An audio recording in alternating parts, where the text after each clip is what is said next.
Síntoma número 1. El niño rey. Inmadurez e infantilismo, estancamiento del crecimiento emocional y persistencia de las dependencias. Una de las características principales del perfil psicológico de los alcohólicos es la inmadurez emocional. En la psicobiografía de la mayor parte de los adictos al alcohol encontramos antecedentes de rechazo afectivo, sobreprotección o responsabilidad prematura. Estas vivencias infantiles determinan un retraso en el desarrollo de su personalidad que da lugar a este tipo de personas, sean inseguras, ansiosas, egocéntricas, con baja autoestima y una serie de complejos que impiden un óptimo desarrollo de su personalidad. Al llegar a la adolescencia, surgen una serie de fenómenos como son la aparición de los caracteres sexuales secundarios, la atracción por el sexo opuesto, la necesidad de ser aceptados por su grupo de iguales, la búsqueda de una identidad propia y una mejor presión social para el cumplimiento de responsabilidades escolares, familiares y sociales.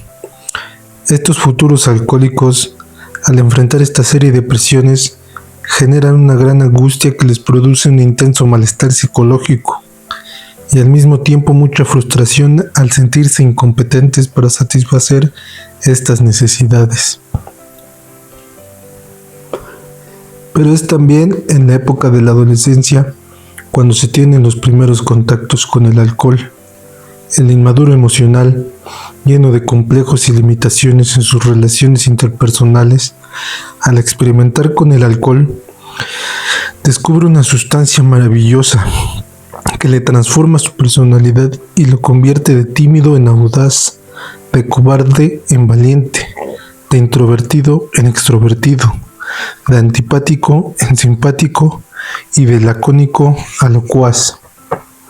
Es así como este inseguro, angustiado, encuentra en el alcohol una muleta emocional que le ayuda a sobrecompensar sus limitaciones psicológicas. Así se inicia una carrera que empieza por el uso, continúa con el hábito, sigue con el abuso y termina con la adicción al alcohol. El alcoholismo es una enfermedad que produce un desgaste físico y psicológico impresionante.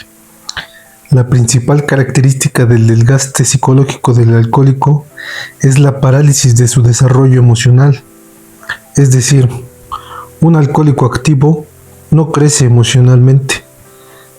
Está psicológicamente atrofiado porque para enfrentar los diferentes conflictos de su vida o para evadirse de ellos, ha recurrido siempre a una muleta emocional, a la muleta emocional del alcohol. Por lo tanto, en el alcoholismo se presenta el fenómeno de llover sobre mojado, ya que antes de empezar a beber, ya presentaba serias limitaciones en el proceso de madurez de su personalidad, que eventualmente lo llevaron al desarrollo de su alcoholismo, en el cual a su vez produjo un estancamiento en ese proceso de crecimiento emocional. Pero una vez que el alcohólico decide dejar de beber y alcanzar la abstinencia, persiste aún la inmadurez emocional. La abstinencia por sí sola no provoca un crecimiento emocional, sino que el alcohólico en recuperación, una vez que haya alcanzado un tiempo razonable de abstinencia, debe de empezar a trabajar en su crecimiento emocional. Por eso decimos que el alcohólico que deja de beber, pero no crece emocionalmente, padece el síndrome de la borrachera seca. Este primer síntoma de la borrachera seca constituye el núcleo central del síndrome. Los otros 11 síntomas de la borrachera seca son en cierta forma consecuencia de una inmadurez emocional. Al inmaduro emocional le llamamos el niño rey, porque su comportamiento es típico de un individuo terriblemente egocéntrico que exige todos los derechos del niño, pero que no cumple ninguna obligación del adulto. En otras palabras, cuando le conviene se comporta como un niño, y cuando le conviene se comporta como un adulto autoritario. Los factores socioculturales también han influido mucho en el desarrollo del perfil psicológico del niño rey. El machismo, la sobreprotección maternal, los roles tradicionales de género en la familia mexicana, la sumisión de la mujer, etc. Han sido factores que han contribuido mucho en la configuración de este tipo de alcohólicos que son psicológicamente débiles, pero que ejercen un dominio basado en la fuerza física o en el poder económico. En los hogares del niño rey, quien es psicológicamente fuerte es generalmente la esposa o la madre. Para el niño rey, la madre y la esposa son la misma cosa, pues este tipo de personas siempre se buscan en la esposa con características muy maternales y que no sea otra cosa que la continuación de su madre.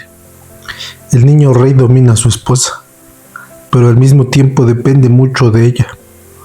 El niño rey no puede vivir sin su esposa madre, y aunque suele engañarla, agredirla y humillarla, no puede tolerar que lo abandone o que lo ignore. Erich Fromm, en su psicoanálisis del campesino mexicano, describe esta dinámica en la familia del campesino mexicano llamándolo el patriarcado minado, porque este núcleo familiar en donde aparentemente domina el hombre, la verdaderamente fuerte es la mujer, madre o esposa, por lo que Fromm lo describe como un matriarcado disfrazado de patriarcado. La irresponsabilidad, la inconsistencia y la inconstancia son otras características típicas del perfil psicológico del niño rey. Son individuos que les cuesta mucho trabajo asumir responsabilidades y tienden a evadirlas constantemente. Son inconstantes e inconsistentes porque no terminan lo que empiezan. A veces se ilusionan con un proyecto, lo empiezan con mucho entusiasmo y al poco tiempo se aburren y lo abandonan. Este tipo de personas son de impulsos cortos, pues les cuesta mucho trabajo mantener una disciplina que implique perseverancia. El ser irresponsables los hace atenidos. En muchas familias de niños rey, quien aporta la mayor carga económica es la esposa, en otros casos son los padres o los hermanos quienes los mantienen.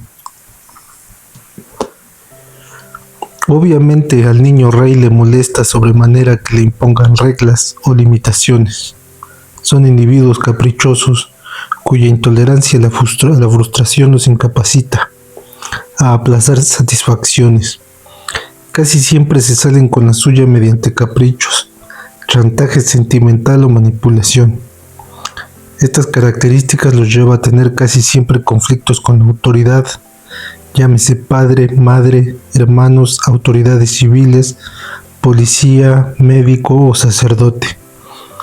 Es por ello que casi siempre les gusta llevar la contraria. Son oposicionistas por naturaleza. Finalmente son individuos egoístas, narcisistas y egocéntricos. Esto es consecuencia de un mecanismo de sobrecompensación a sus complejos de inferioridad. Desean llamar la atención, ser el centro de atracción. Les gusta ser en las bodas la novia y en los entierros el muerto. Siempre atentos a sus propias necesidades, pero poco les interesan los sentimientos o las necesidades de los demás. Esto provoca decepción y resentimientos en las personas involucradas sentimentalmente con ellos. Muchos alcohólicos que han dejado de beber, que son miembros de AA y que han cumplido varios aniversarios sin recaer en el alcohol, persisten manifestando estas características de personalidad. Evidentemente estas personas sufren de un síndrome de borrachera seca, pues a pesar de la abstinencia del alcohol,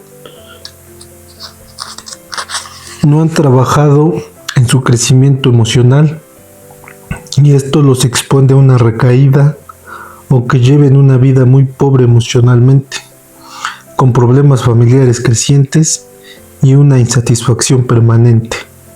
Una importante cantidad de matrimonios de alcohólicos se divorcian después de un lapso prolongado de abstinencia del alcohólico. Esta situación, aparentemente contradictoria, no es más que la expresión de la desilusión y el desencanto de la esposa, que esperaba un cambio más satisfactorio en el alcohólico y no simplemente una abstinencia mediocre. Solamente a través de un trabajo psicoterapéutico consistente se puede lograr un mejor autoconocimiento y una autoaceptación que lleva a un conocimiento más objetivo de cuáles son las áreas de la vida que requieren de un cambio. Este trabajo se puede desarrollar en algunos casos a través del programa de los 12 pasos, pero en otros casos, neurosis más severas, no es suficiente el apoyo de los grupos de autoayuda y debe recurrirse a una psicoterapia profesional.